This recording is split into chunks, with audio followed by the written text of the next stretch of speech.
Desde la perspectiva del expresionismo alemán, la estética se define como principio de deformación y subjetividad, distorsionando la realidad para expresar estados de ánimo basados en desasosiego o angustia. La influencia del cine expresionista alemán es incalculable. Los géneros del horror, el cine negro y el thriller deben gran parte de sus trucos y estilo al expresionismo. Desde el uso de fuertes contrastes de luz, sombras, ángulos de cámaras aberrantes, escenografías antinaturistas y decorados que transmitían desolación, locura y terror psicológico. Estos dos largometrajes utilizan la misma alteración de realidad para manifestar dos miedos distintos: locura y poder. El gabinete del Dr. Caligari, 1920. Su tema central está basado en la locura, la autoridad abusiva y la imposibilidad de distinguir la realidad de la fantasía. Observamos que el verde poco común de su tipografía produce incomodidad y rareza, preparándote para un mundo enfermizo. Maquillajes como máscaras, blancos, ojos hundidos, negros, dando un aspecto fantasmal de muerto viviente. Decorados pintados sobre lonas con paredes inclinadas, techos inexistentes, puertas de forma caótica desafiando la gravedad, generando una atmósfera desequilibrada, con sombras pintadas no proyectadas por la luz. Tintes de color, azul para representar la noche y pesadilla ámbar para el día. Con cámara estática, el movimiento está en las formas geométricas. Efectos de viñeteado cinematográfico, aumentando la sensación de claustrofobia de tal manera que sirve para dirigir la mirada al espectador. Siendo este un largometraje mudo, la música no busca ser bonita, es una traducción sonora de la locura y ansiedad.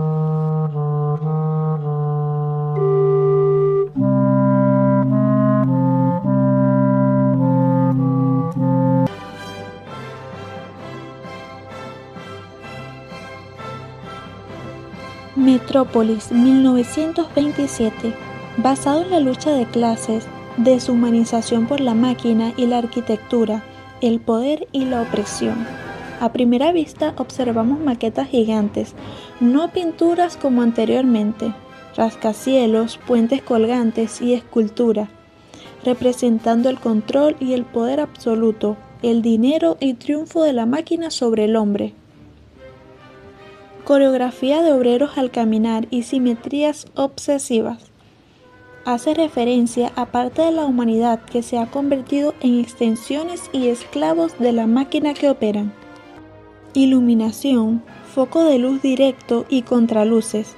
Al enfocar directamente sobre el rostro al personaje, busca aislar al individuo de su entorno, haciendo énfasis, ya sea en la locura, terror o la gran diferencia de una iluminación con intenciones estéticas, para generar revelación, esperanza y asombro divino. Cambios de ángulo y planos generan una sensación de agobio buscando el desconcierto y el drama. Las imágenes que observamos pertenecen a una de las secuencias cumbres del cine mudo. Estéticamente es una obra maestra del expresionismo alemán, combinado con surrealismo. Estas imágenes de sobreimpresión múltiple no buscan realismo, sino plasmar un estado mental de distorsión de la realidad, así como también provocar emociones internas de miedo, lujuria y locura exagerada.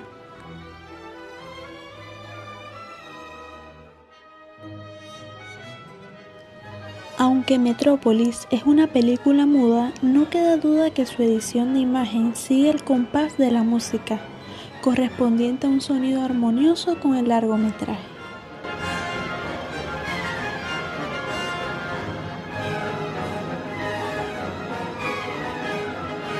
Hola a todos, yo les voy a hablar sobre las características sociales y éticas del expresionismo alemán. Esto no surgió de la nada.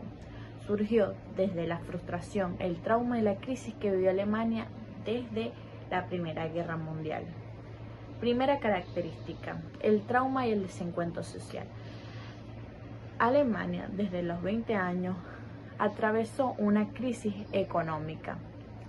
Éticamente, el expresionismo alemán decidió ocultar esta realidad, en el cual se vivía pobreza, inestabilidad mental y mucho más. Decidieron mostrar la inestabilidad y el miedo de la población. Segunda característica, crítica a la autoridad y al militarismo. Los artistas del expresionista rechazaban la autoridad, lo que eran gobernantes, padres autoritarios y militares, detestaban el viejo orden y rechazaban la autoridad. Ellos culpaban por haberlos llevado al masacre del pueblo. En las películas, la autoridad puede llegar a verse como algo monstruoso, manipulador o demente.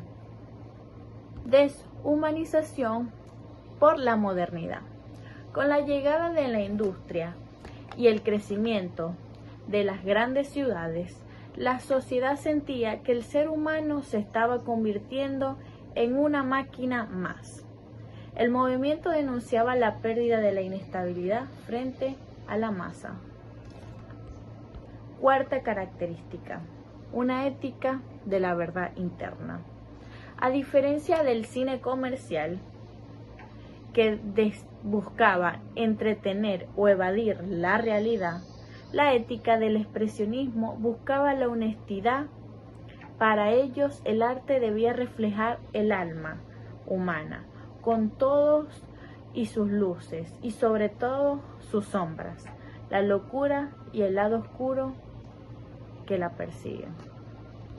En resumen, social y éticamente, el expresionismo alemán fue el grito de protesta de una sociedad bota que prefería mostrar sus monstruos internos antes que fingir que todo estaba bien. Buenos días a todos.